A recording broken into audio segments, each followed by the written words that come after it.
Stories with Intention, podcast where we bring you stories from around the globe. I have yet another wonderful guest with me today. Her name is Jane Mahalini Haridat. So welcome. Just trying Thank not you so to get much. your name. Yeah, beautifully pronounced. Thank you so much. Oh, thank you so I'm much. I'm I'm so excited to be here, Eva. Thank Oh, you. thank you. And I am so happy to have you with us. And please tell us a little bit about yourself and where you're from. Just a little bit background before we jump into the main questions, please. Yes, I live in the Netherlands. My ancestors are coming from India. I'm born in Suriname, which is in South America. And I live in the Netherlands and I'm a spiritual coach. I'm a spiritual coach and my passion is to help people to live from the heart and soul. So I'm focusing on soul embodiment and sacred sexuality as well, because as part of soul embodiment. And because it's so very important just to have a happy and soulful life here on planet Earth. I'm a medium, multi-dimensional medium as well, and that's something that I really love to do, a powerful medium. And I'm an author of the book Making Peace to Your Heritage. Mm-hmm. Wow, so you already traveled quite a bit around this world from, pretty much all over, you could say. That's wonderful. And so welcome. Thank you for coming Yeah. on my podcast. Yes. So your journey is beautiful, a blend of spiritual depth and grounded humanity. Can you share with us maybe first what awakened your connection to the spiritual world? I had a severe sexual abuse past, and I discovered it happened between my fifth and the 13th year, so it happened for 8 years, and and so I was really stuck in later in life. I was really, really, really stuck in life on all levels. So that was my wake up call, just to invest in myself and dive into myself, and then and work on my personal developments, my inner work. I did a lot of inner work for years and years and years. I traveled all around the world just to get my healings and to connect with spirits. And you know, while connecting with spirits, I discovered my psychic abilities. I started to connect so deeply that we became one. It was just like talking to you. It became so normal to talk with them, just like talking with you. Mm-hmm. And so it's so beautiful. In the beginning, of course, I didn't want to believe it, that I was capable of doing it, and that the voices and the messages that I was getting, that they were true, that they were talking to me. And but then I taught myself, I learned how to make the distinction between them and other energies that also try to interfere, so yeah, it is. I'm so passionate about my spiritual work and being on the spiritual paths, because we are souls.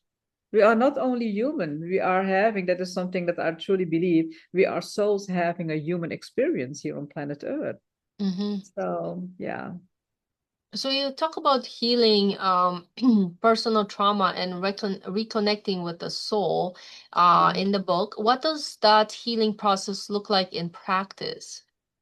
The healing process in practice looks like that people are coming with their problems, with just they approach me thinking that, okay, they are stuck in their body. They have a very low self-esteem. They don't want their partners to touch them, mostly women. They don't want partners to touch them. They are hating themselves. They hate their bodies. They hate their sexuality, and sometimes they also had a sexual abuse background. And then I'm starting to work with them. Of course, there is a lot of intake, and we are connecting. I'm always creating a safe place for people, always. There is always a long intake, just to people know me, feel my energies. And one of the most important thing is that people should feel safe with me, so and I always tell them, if you don't feel safe, I cannot work with you, and I understand, but I cannot work with you. Let's see how it works.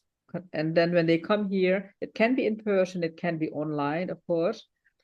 And then I'm using my psychic abilities as well, and I'm very intuitive. I can see what's happening, what the I'm using my medium skills just to see what's behind the trauma.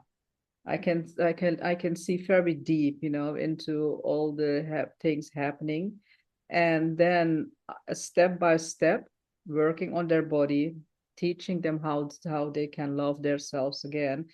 It is a matter of returning through practice, practical exercises, and also sometimes massage if they live in the Netherlands or in Belgium, to bring them back to ground and to ground in themselves, to reconnect with themselves again. And it can take a year, but people who are a little bit further in their self-development, it can happen in just a few weeks. So I have several one-on-one programs, but I also have group programs. I work online and offline as well. That's amazing. And Yeah, you do have a beautiful website. I had a glimpse at it. It's lovely thank you. colors, and you Thank offer you. so much. You have the book you mentioned earlier, Making Peace with Your Heritage. Yes. The title by itself is very powerful. What inspired you to explore this theme and bring it into the world? I know there's a story there because I read some of it on your website. Please tell us a little bit about that. Yeah, so I'm going to sweat now because I put the heating, the central heating on because it was so cold, and now I'm going to sweat. So I'm not nervous, but it's warm here. So, It's all good.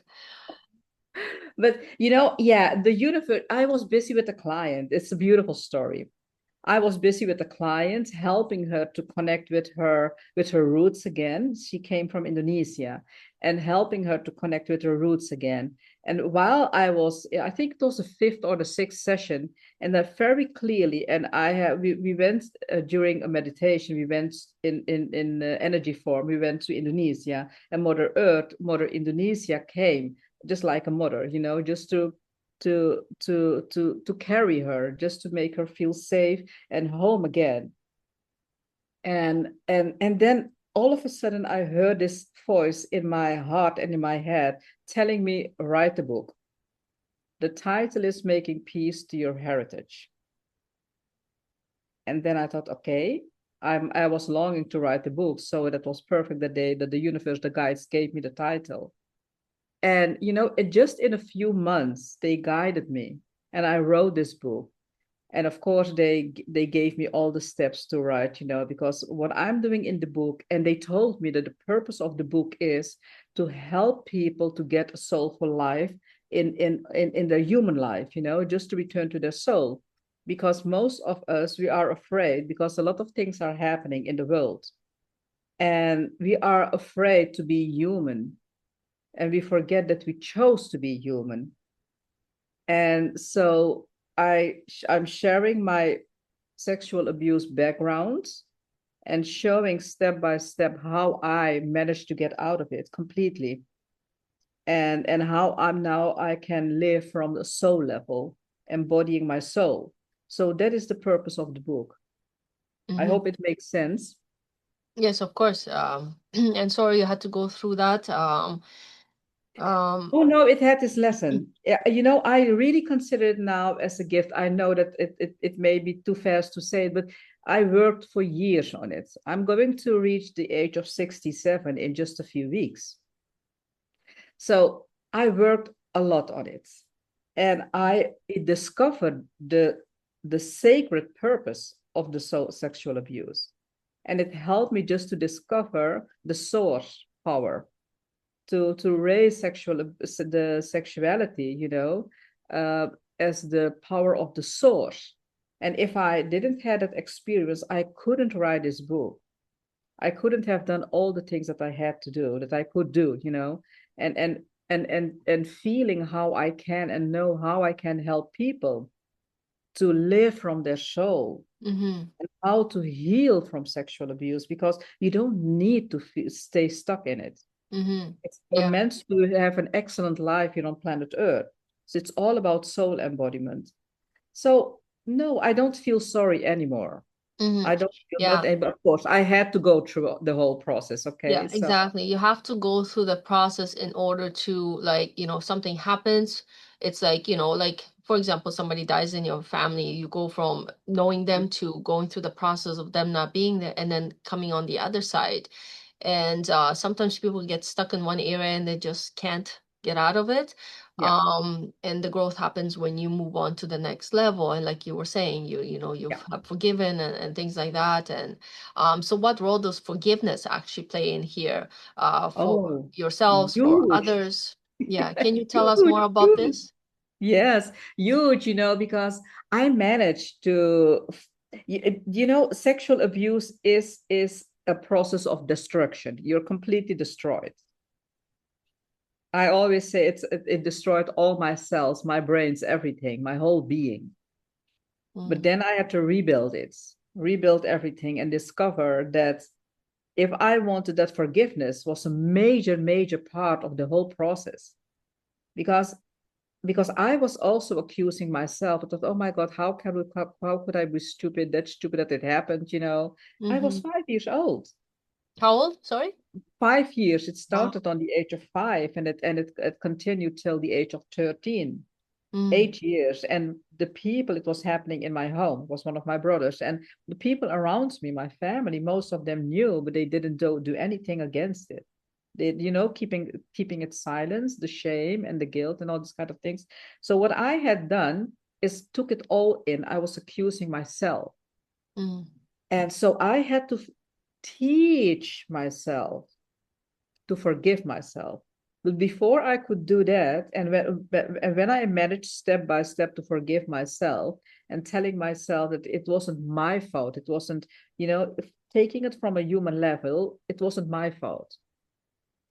Uh, and I really managed, and I'm to forgive my brother completely, completely without even talking with him about it, because I knew that I couldn't have that conversation with him because it was not going to work.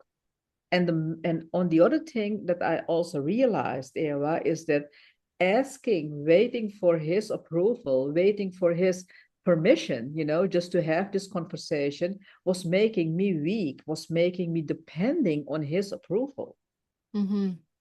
And then, okay, of course, I cried a lot and going through all those layers of pain.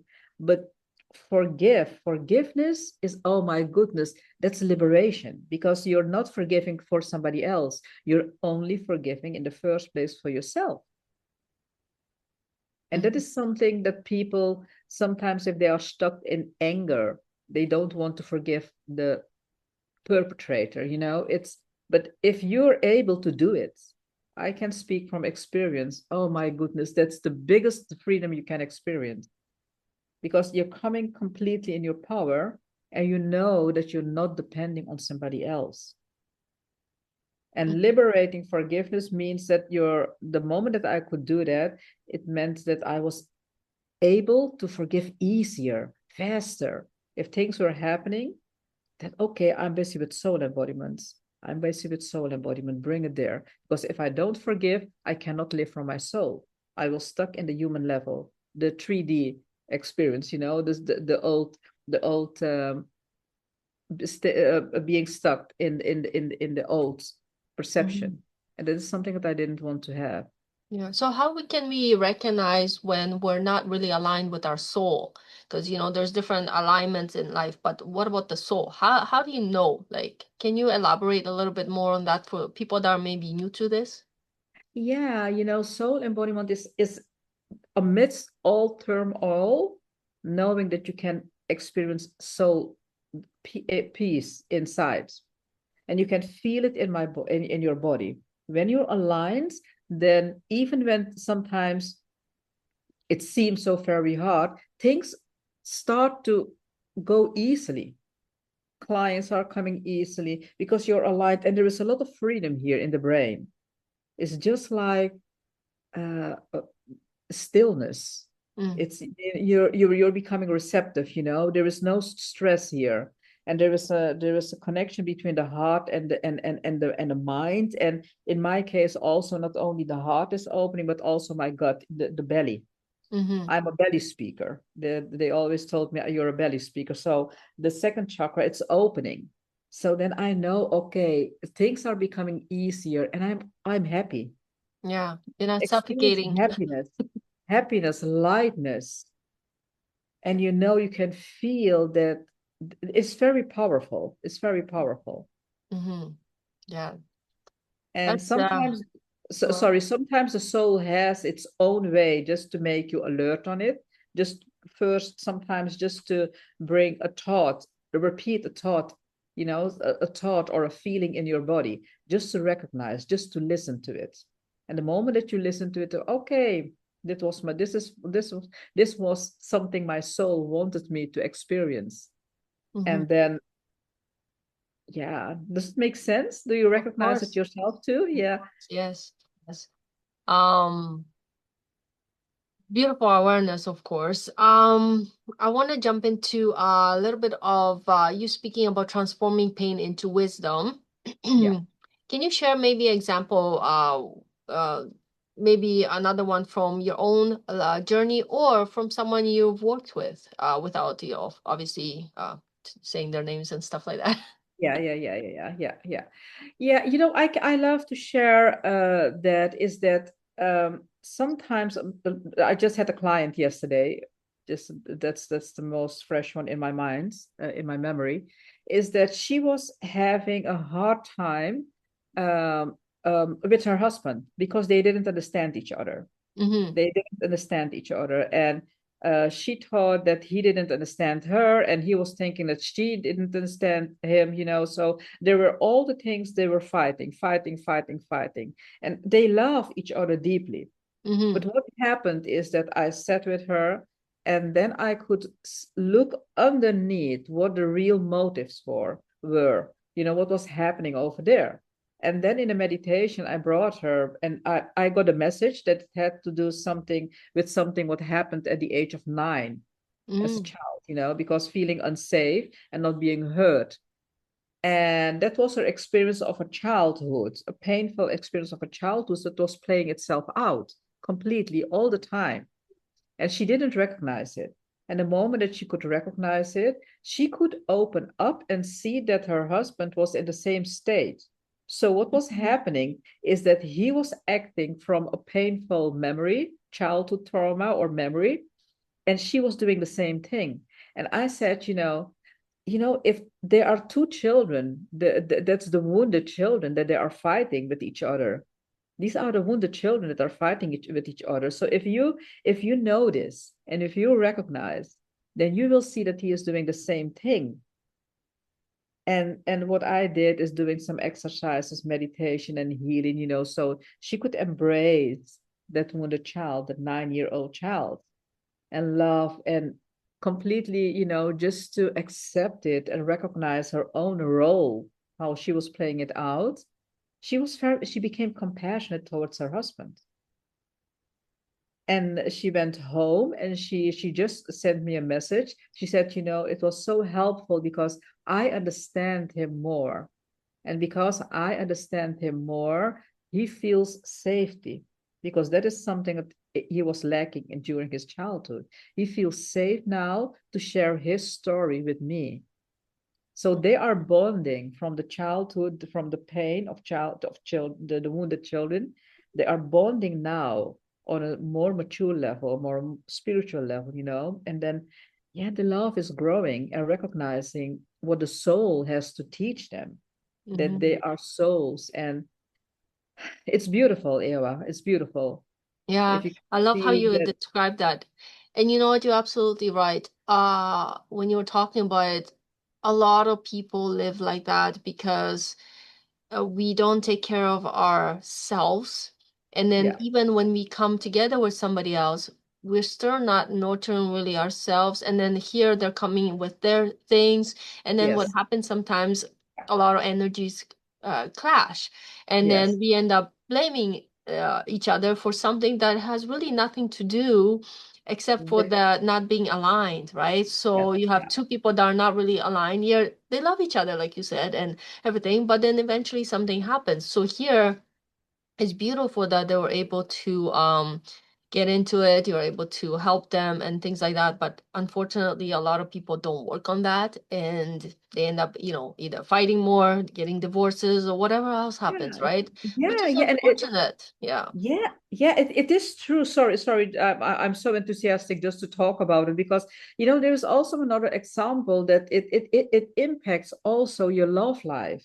I Mm-hmm. always teach my clients, don't take your mother or father with you in your bed.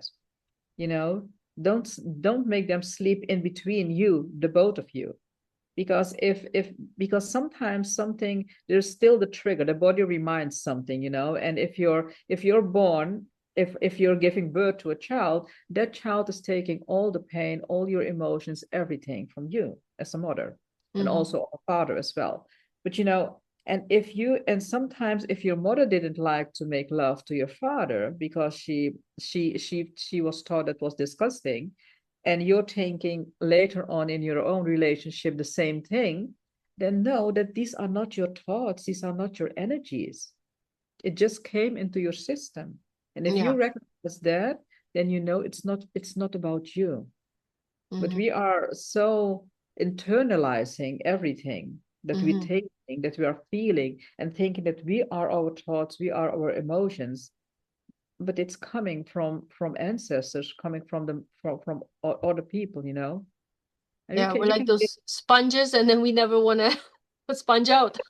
yeah, and just we can squeeze the sponge now, Yeah. we, Yeah. we can just squeeze the sponge and put our own water, and the smell that we like and the fragrance, so we can make our own sponge and take Mm-hmm. all the good stuff that we really Yeah. like. Fragrant sponges. Yeah. So what would Nice you say? stuff. So what are some simple, maybe daily practices that can help people reconnect to their inner peace and their authentic power, like to start with, let's say? Yeah, I always tell one of the exercises that I always do with people is just to be aware of your thoughts. What are you thinking? What are you thinking about yourself? If you're looking at your body, which part of your body do you like? And which part of your body you don't like? Because it sounds very simple and normal, because we talk a lot about it. But most of the time, we don't dive into the emotions. We don't feel really what's happening in our body. And then and yeah, just to be aware of it, just to be aware of it. And sometimes you don't need to judge and know and become aware of you're judging it or not. This is very simple, very simple. Just become aware. If I'm feeling here, if I'm looking at my hands, and do I judge it, or can I say to myself, oh, I have beautiful hands, and let me just touch my hands, and just give my body, my hands, a little massage to connect with myself.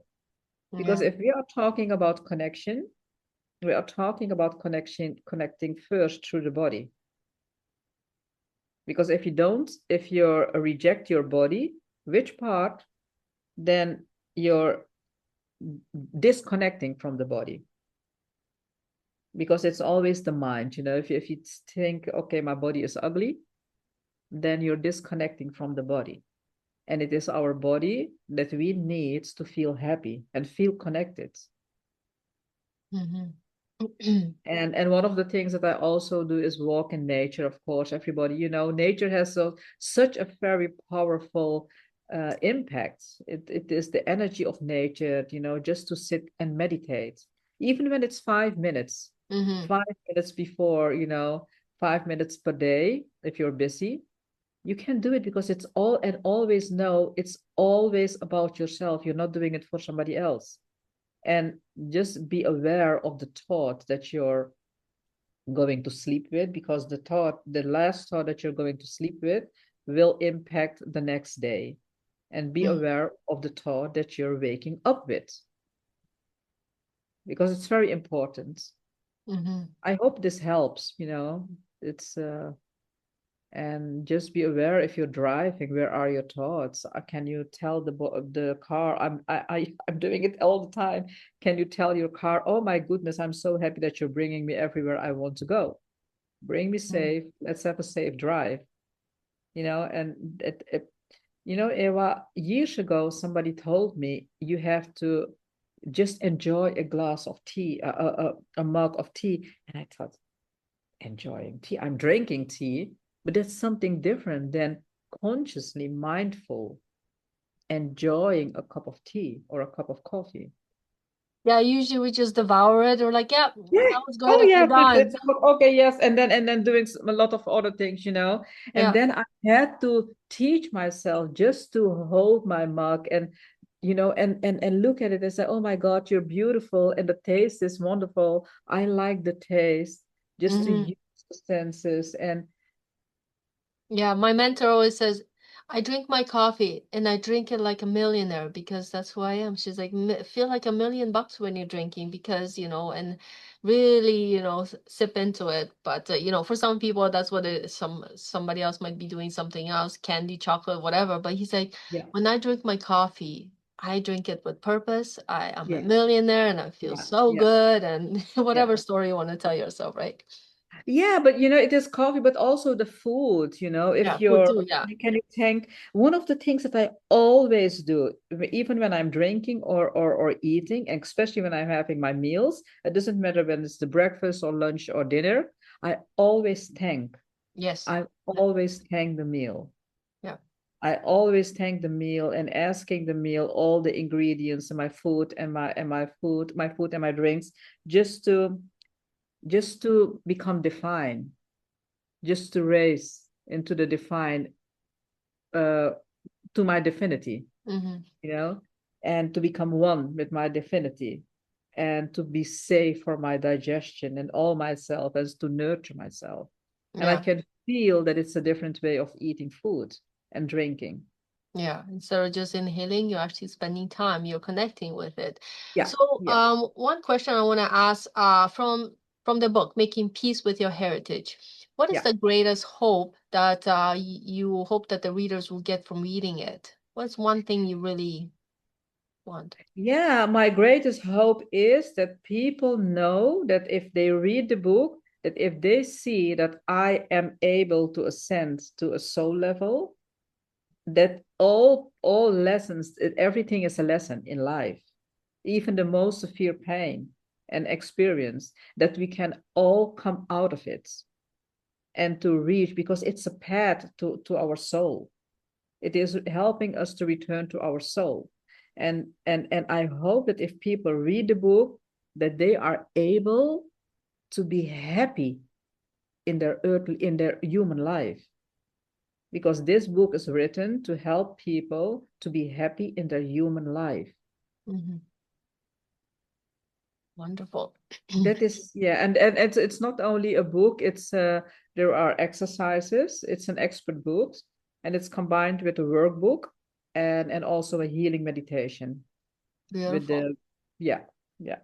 So, So the name of the podcast is Rise and Thrive Mornings with Intention. How important do you think it's to set intention first thing in the morning for the rest of your day? oh, I can't live without intention. I have to. Sometimes you're waking up, you know, a little bit tired and all these kind of things. If I don't put an intention, my whole day is spoiled. So it is essential just to put an intention in the day. And even when you wake up, and I'm just telling myself, okay, today I'm choosing to be happy, vital, and energized. And especially when I feel tired, this is my day. And then I start to meditate, putting my candles on, you know, and then meditate. But intentions are very, very important to start your day with, but also to bring your day to a closure, Hmm. because there is always in the night you want to have a good sleep as well, right? And Of then, course, yeah, that's it's wonderful. beautiful. Yeah, it's beautiful. It's beautiful that you're helping people to put you, just to remind us, you know, all of us, that intention is very important, because we are the creators of our day. We are the creators of our life. So, and if we put intention, then somebody else cannot have an impact on it. Hmm. Then we are not getting distracted by other things happening around us. Yeah, I think it helps us, flow in better alignment with everything Yeah. else that we do Yes, it throughout. is. Yeah, yeah. It surely helps us to stay aligned. Of course. Well, Yeah. thank you so much, Jane, for being here with me today. Thank you very much for everybody who's tuning in. I hope you take something valuable from this. If you'd like to work with us, please message us. All the links are, of course, posted in this video. Don't forget to subscribe so you don't miss my next podcast and what's coming up next. So thank you so much, Jane. It was a pleasure to have you and looking forward to connecting with you sometime in the future again. So Oh, yes. next Thank you time. so much. You're Thank you so welcome. much. Thank you. Thank you. Thank you very much and take care, everyone.